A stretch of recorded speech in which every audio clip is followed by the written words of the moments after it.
거울 속의 나를 보면 팔다리는 그대로인데 배만 볼록 나온 경우 있죠.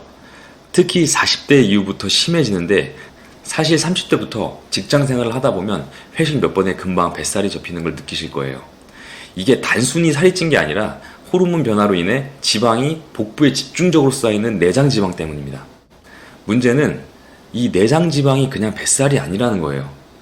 내장 사이사이에 껴서 대사 기능을 망가뜨리고 또 지방을 계속 불러들이는 악순환을 만듭니다. 이렇게 방치하면 혈관 건강, 혈당 조절, 심지어 치매 위험까지 높아질 수 있습니다. 그래서 오늘은 도저히 빠지지 않는 내장 지방을 가장 빠르게 빼는 방법을 이야기하려고 합니다. 오늘 내용을 잘 들으시고 지방에 대한 개념을 확실히 익혀서 이 악순환의 끈을 반드시 끊어내시길 바랄게요. 자, 그럼 시작해볼까요?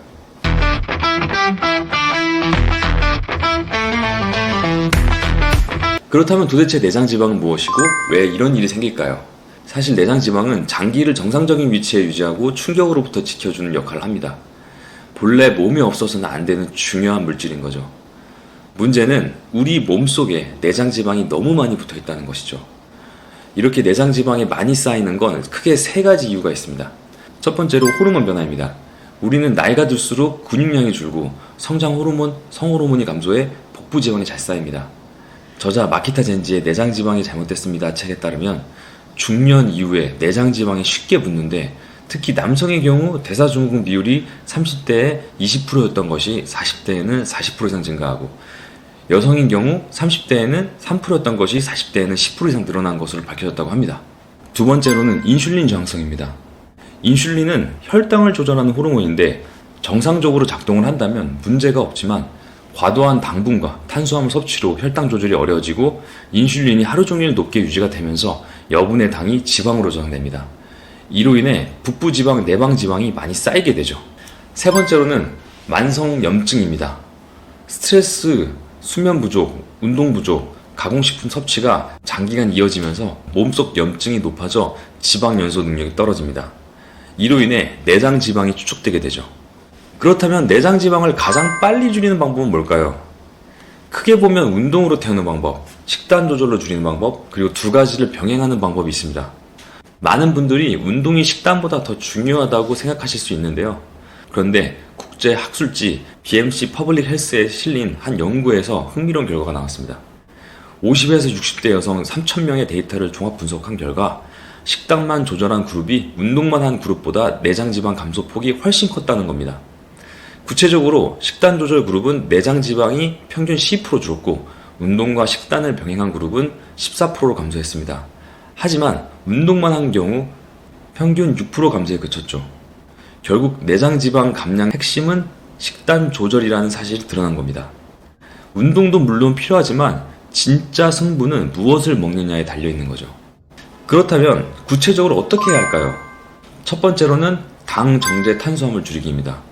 빵, 떡, 과자, 단 음료 같은 건 줄이고 현미, 귀리, 잡곡처럼 가공이 덜 된 탄수화물로 대체하세요. 이런 복합 탄수화물은 섬유질과 비타민, 미네랄이 풍부하고 소화가 천천히 돼서 혈당 변동을 줄여줍니다. 그 결과 인슐린이 안정되고 지방 저장이 억제되는 거죠. 저 같은 경우 다이어트를 시작하면 칼로리가 적은 곤약 흑미나 곤약 현미를 먹습니다. 칼로리는 적으면서도 포만감은 오래가고 소화도 잘 돼서 계속 이용 중입니다.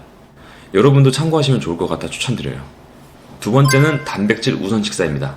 단백질은 포만감을 오래 유지시켜 폭식을 막고 근육량을 지켜서 기초대사를 유지해줍니다.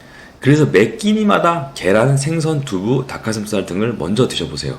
제가 섭취하고 있는 제품들을 추천드리자면 일일이 포장된 순수 닭가슴살은 물론이고 고단백 섭취를 원하는 분들을 위해 흰자만 섭취할 수 있게 나온 제품, 또 원팩 스테이크 형태로 조리된 소고기 제품까지 다양한 단백질 제품이 시중에 많습니다. 일일이 준비하고 조리하기 어려우신 분들은 저처럼 이런 제품들을 적극 활용하시면 좋겠습니다. 참고로 탄수화물, 단백질, 지방 비율까지 일일이 고민하면서 식단을 짜는 게 어렵게 느껴지신다면 다이어트 도시락처럼 한 번에 균형 잡힌 식단을 해결할 수 있는 제품을 활용하시는 것도 좋은 방법입니다. 이와 관련해서 제가 이전에 자세히 다룬 영상이 있으니 관심이 있으신 분들은 아래 고정 댓글에 남겨둔 URL을 참고해 주세요. 세 번째는 간헐적 단식 활용입니다. 16대 8이나 18대 6 방식처럼 공복 시간을 늘리면 인슐린 수치가 낮아져 지방 연소가 더 활발해집니다. 다만 처음부터 무리하지 말고 자신의 생활 패턴에 맞춰 단계적으로 시도하는 것이 중요합니다. 이 부분은 제가 이전에 올린 간헐적 단식 영상에서 자세히 설명해 두었으니 궁금하신 분들은 참고해 보시면 좋겠습니다. 네 번째는 스트레스 수면 관리입니다. 나이가 들수록 숙면이 어려워지는데 수면 부족은 식욕 호르몬 그렐린을 높여 과식을 유발합니다. 최대한 규칙적인 생활 패턴을 유지하고 하루 최소 7시간 이상 숙면을 추천드립니다. 자기 전 휴대폰은 가급적 줄이고 커피는 오후 6시 이후에는 자제하세요. 저도 저녁 운동을 할 때 피곤하더라도 카페인 음료나 에너지 드링크는 마시지 않으려고 합니다. 늦은 시간 운동도 숙면에 방해가 되는데 거기에 카페인까지 더해지면 더 힘들어지거든요. 가능하다면 취침 2시간 전에 운동을 마치는 것을 권장드립니다. 내장 지방을 줄이는 핵심은 결국 식단 관리입니다. 정제 탄수화물 줄이고 단백질 위주로 먹고 간헐적 단식과 숙면, 스트레스 관리까지 더하면 생각보다 훨씬 빠르게 변화를 느끼실 수 있을 거예요. 운동도 분명 중요하지만 무엇을 먹느냐가 더 큰 차이를 만든다는 거 오늘 꼭 기억해 두시고요. 작은 변화라도 오늘부터 바로 시작해 보세요. 꾸준함이 쌓이면 거울 속의 모습이 달라져 있을 겁니다. 앞으로 이 채널에서는 저와 함께 지속 가능하고 균형 잡힌 다이어트를 위한 컨텐츠들을 꾸준히 나눌 예정입니다. 오늘 영상이 도움이 되셨다면 좋아요, 구독 부탁드리고요. 혹시 더 궁금한 점이 있으시면 댓글로 남겨주세요. 다음 영상에서 더 유익한 건강 팁으로 찾아뵙겠습니다. 감사합니다.